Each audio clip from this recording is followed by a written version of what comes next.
Passons au vert, la chronique environnement et nature, avec Samuel Blois. Aujourd'hui, Passons au vert vous emmène au bord des chemins. On dit des orchidées qu'elles sont aux fleurs ce que l'homme est à l'animal.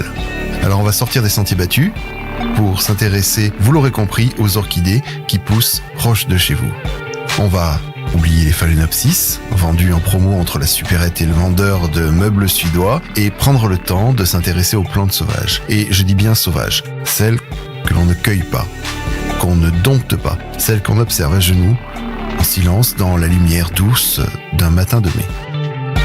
Passons au vert. Vous parlez des orchidées, c'est vous parler un peu de moi, de ma jeunesse, de là d'où je viens.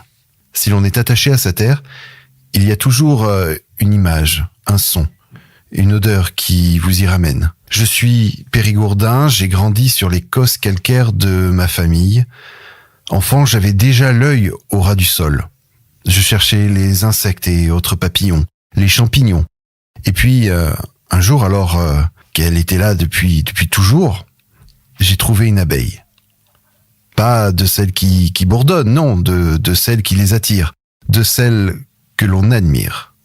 Ophrys apifera, la première. Vous vous en doutez, beaucoup d'autres l'ont suivi. Ce matin, alors que je dessinais le label d'une de ces belles, je me suis décidé à vous parler un peu de mon jardin secret qui me pousse à venir tous les ans aux mêmes endroits pour voir leur évolution, qui me pousse à cartographier la Camargue pour y chercher les grandes Himantoglossum.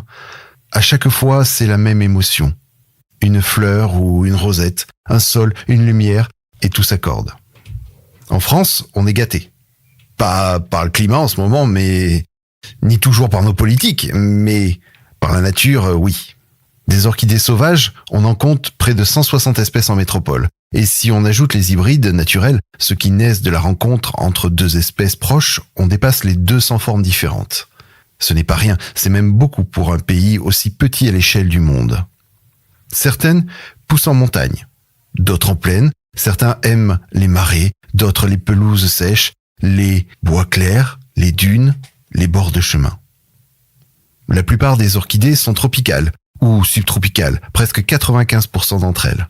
Pas moins de 30 000 espèces sont connues et plus de 70 000 hybridations commerciales appelées cultivars existent. Aujourd'hui, en France, 1 sur 6 est menacée de disparition, que ce soit à cause de la cueillette, la destruction de leur habitat, les pesticides et la disparition de leurs pollinisateurs ou bien la modification du climat. Chez nous, il y a des orchis, avec leurs fleurs en grappes très colorées, des ophrys, malicieuses, déguisées qui imitent les insectes pour mieux les attirer. Nous parlerons également des sérapias, avec leurs petites langues rouges que je dessinais ce matin. Et d'autres, des noms à rallonge, des formes étonnantes, des adaptations incroyables. Si elles sont si différentes entre elles et représentent l'une des plus grands groupes de fleurs, c'est parce qu'il y a eu une coévolution entre la morphologie de la fleur des orchidées et celle des insectes pollinisateurs. Tout au long de leur évolution, elles ont réussi à s'adapter et se sont donc spécialisées. Ce n'est pas les seuls exemples, de nombreuses plantes ont évolué et continuent encore pour échapper à leurs prédateurs, notamment les chenilles. Ces adaptations remarquables sont un puissant moteur de biodiversité. Les orchidées sont connues depuis toujours. Le mot orchidée vient du grec ancien orchis, qui signifie testicule, en raison de la forme des tubercules de certaines espèces européennes. Les noms sont parfois savants. Anthropophora, Platanthera, Chloranthera. Mais derrière les mots latins, il y a des histoires, des territoires, des odeurs, et des instants, des hommes et des voyages.